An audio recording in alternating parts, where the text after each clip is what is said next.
Assalamualaikum warahmatullahi wabarakatuh. Perkenalkan, kami dari kelompok 6 pengantar akuntansi ingin mempresentasikan materi yang berjudul Akun Saldo Normal Transaksi Siklus Akuntansi Perusahaan Jasa.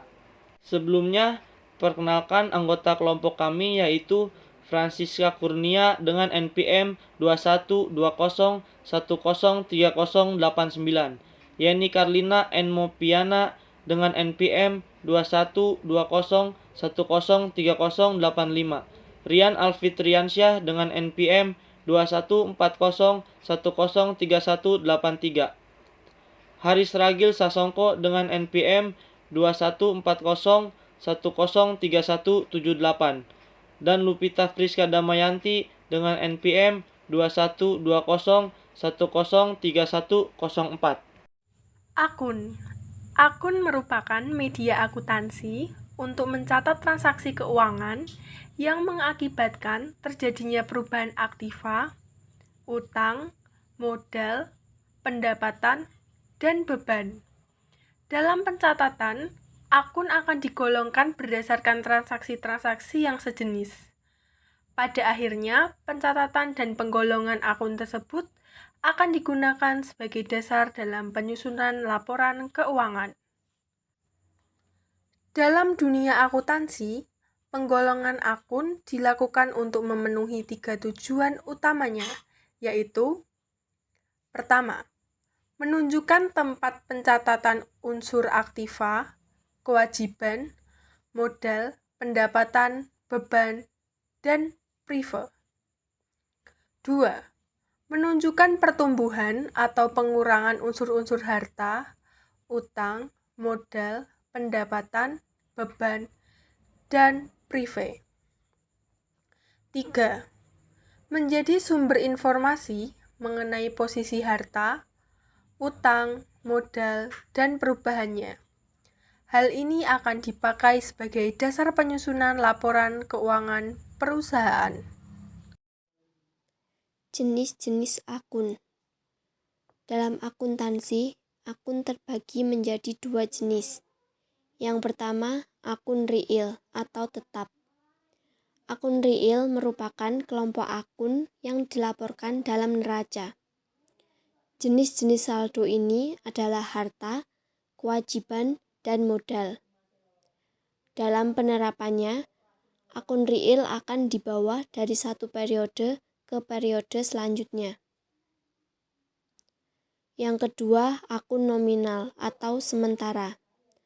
Akun nominal merupakan kelompok akun yang disajikan dalam laporan laba rugi.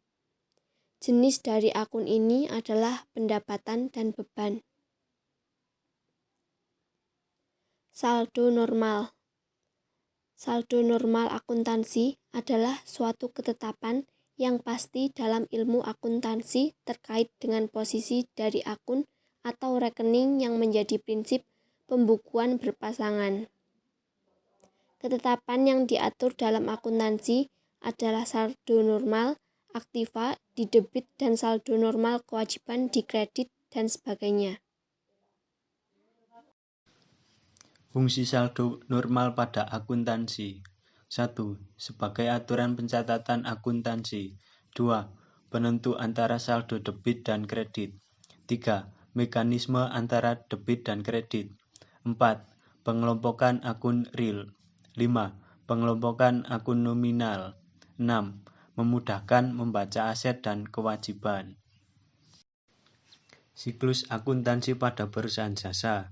1. Identifikasi dan analisis transaksi atau penggolongan. 2. Pencatatan transaksi ke dalam jurnal. 3. Posting ke buku besar. 4. Penyusunan neraca saldo. 5.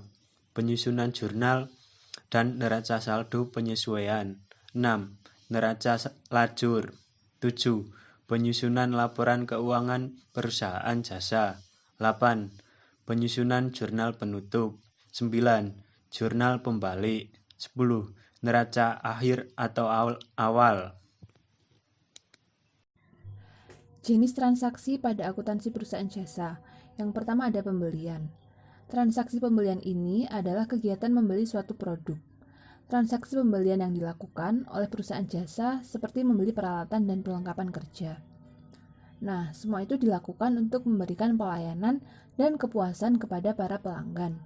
Selanjutnya, Anda harus mencatat transaksi lain yang berhubungan dengan transaksi pembelian yang dilakukan.